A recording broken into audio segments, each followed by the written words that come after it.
Hey everyone, this is Mavi and welcome back to another hot topic in real estate. Welcome back, G. Thanks, Mavi. It's good to be here. So what are we going to talk about today? I think we're going to talk about investments today. Yes, we're going to talk about investment. So what is an investment, G? In simplest terms, Mavi, an investment is a product or an item that you buy that you hope goes up in value. That's right? good. I think that's the simplest way to put it. Yeah. And so there are a lot of investments. I think stocks, bonds, real estate, crypto. Yeah. Anything really, high-end watches. Yeah, exactly. So even like arts and paintings. Exactly. Right? Exactly. And collectibles, like all the cards and stuff too. Lots of things, but you know what?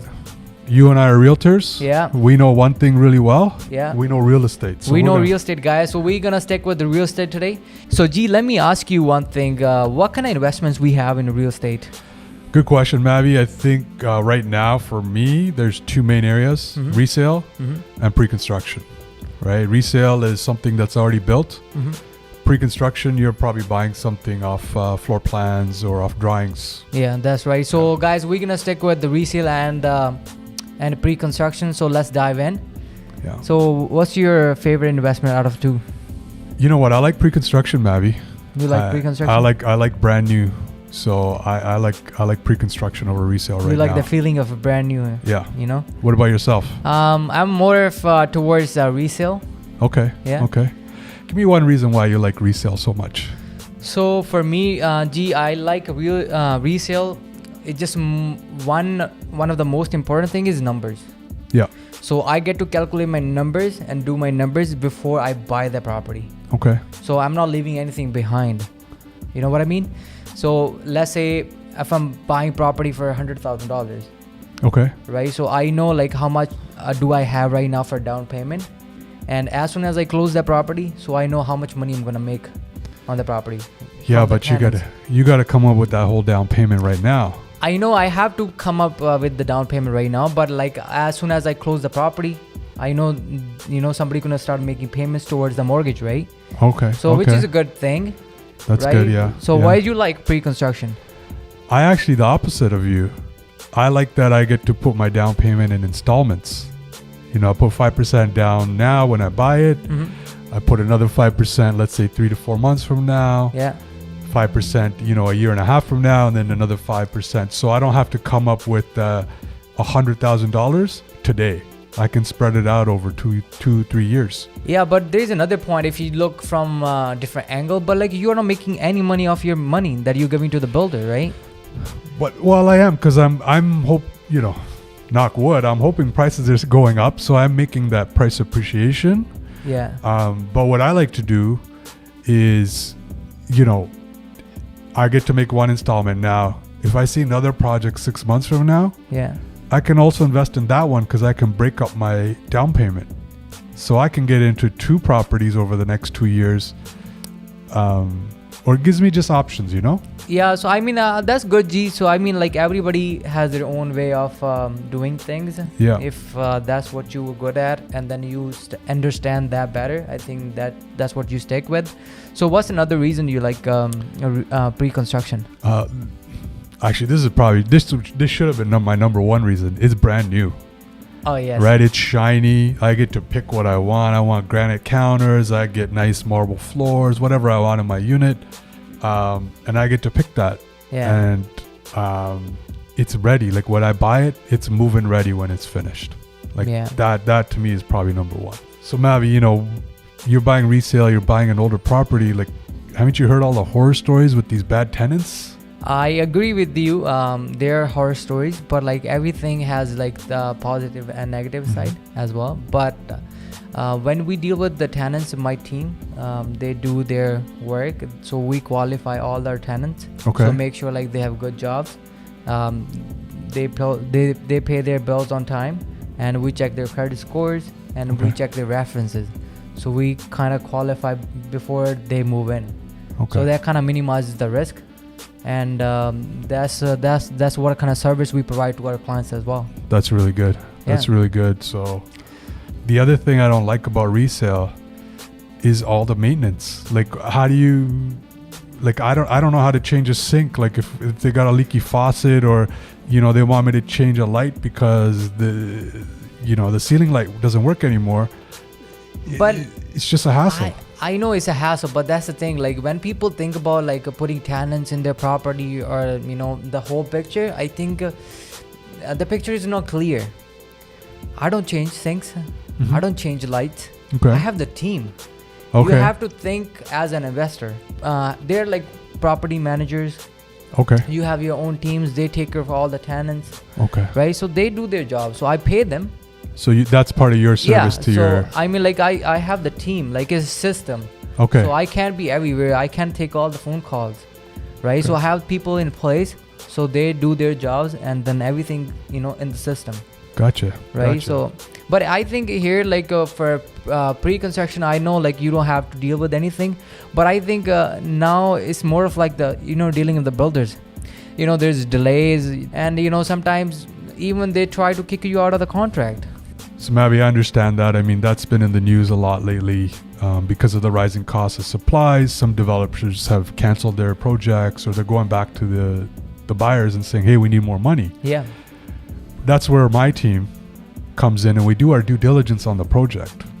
We're not just buying any pre-construction project, right? Mm-hmm. We look at the reputation of the builder. Mm-hmm. We look at their track record. Mm-hmm. We look at the neighborhood that they're building this new project in. Mm-hmm. Do we see the demographics and the population growth in that area? Mm-hmm. Does it justify the mm-hmm. price? Mm-hmm. So it's not as easy as we're not just going out and buying a brand new building. Yeah.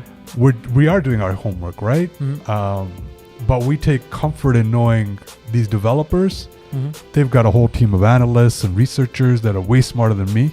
Mm-hmm. They've done their homework. They know they want to make money. It's their reputation. Yeah. And but we do our due diligence on our end as well. As when we buy like resale, so we know how we're gonna make money. So we have done our calculation. So we look at the three streams of income. So cash flow. Yeah. And price appreciation. And then somebody's paying down our mortgage.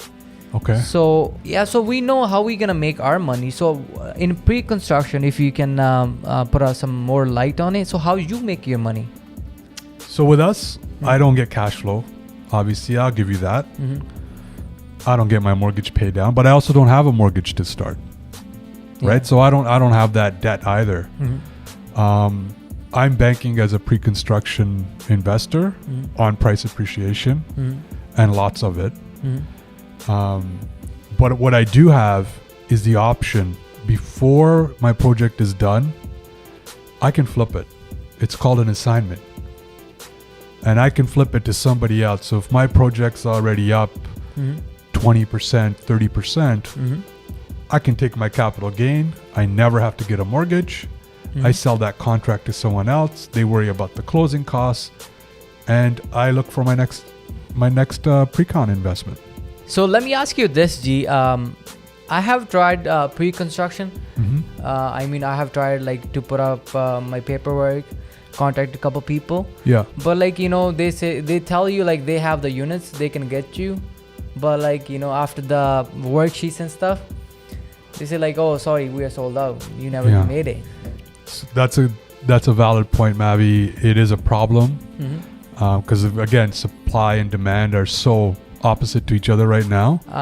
Sorry to cut. Like I know I was talking to another one of our team member. Yeah. Because there was a project that came out recently, 100 something units, and then they got the worksheet like around 5,000. So yeah. Crazy demand. It's crazy demand. How we get around that issue is our office. We're EXP Realty Brokerage. We've got some big players in our office, and we collaborate. We share. Yeah. So we have those allocations. So when we submit a worksheet on your behalf, we know we're getting that unit. Yeah. So that's how you pick yours. So that's how we get it, because we have that value add for our clients. Oh, okay. Yeah. Now, let me flip that on you, Mavi, because the market, as we said, is crazy right now. Yeah. How do you find your properties? Because everything is going like 40 offers on one house. So what are you doing to win To be honest, it's just the connection as well, as you just said. Okay. So we have people in place. They just bring all these deals to us, and we don't go after. We don't go in the public. It's all private deals. So we have people in place. That's how all the investors, they work with us. That's how we get the properties for them. And Right. Mavi, do you have a whole team? Like, do you guys have the architect, the builders to build that custom Yes. home? So like you cannot do everything alone. Okay. So you have to have people in place, because otherwise you can't get anything. If you're gonna be running your own everything by yourself, you can't get anything done, right? So you have to have people. So definitely, yes, we do have builders. We have people like who do like custom homes. Okay. We do have people who does the renovations. We do have the plumbers. We do have the electricians. We have everything. So that's how we have the whole system Gotcha. ready in place. So this system is running, so we don't have to be there. And thank you for your time and coming out. Thank you, Mavi. And if I could just say one more thing to everybody out there, guys, this isn't about, Mavi loves resale and I love pre-construction. Yeah. Everybody's situation is different. We've talked about this We before. have talked about it, yeah. So what we're doing here is there's pros and cons to everything. Yeah. You have to take that information, speak to your realtor, make sure they're knowledgeable, Yep. and figure out how that investment fits within your risk Yes. and your investment need, Yep. to see which one is going to benefit you the best. No, 100%. And I always think, guys, like if you are in the market, if you're buying or selling, you are the boss. Exactly. Right? So you are the boss. So you should know everything, have that proper conversation with whoever your advisors are. Thanks, Mavi, man. This is fun. I can't wait to do it again. Yeah, brother. Thank All you right, so brother. much for your time. And all right, guys, thank you for joining us.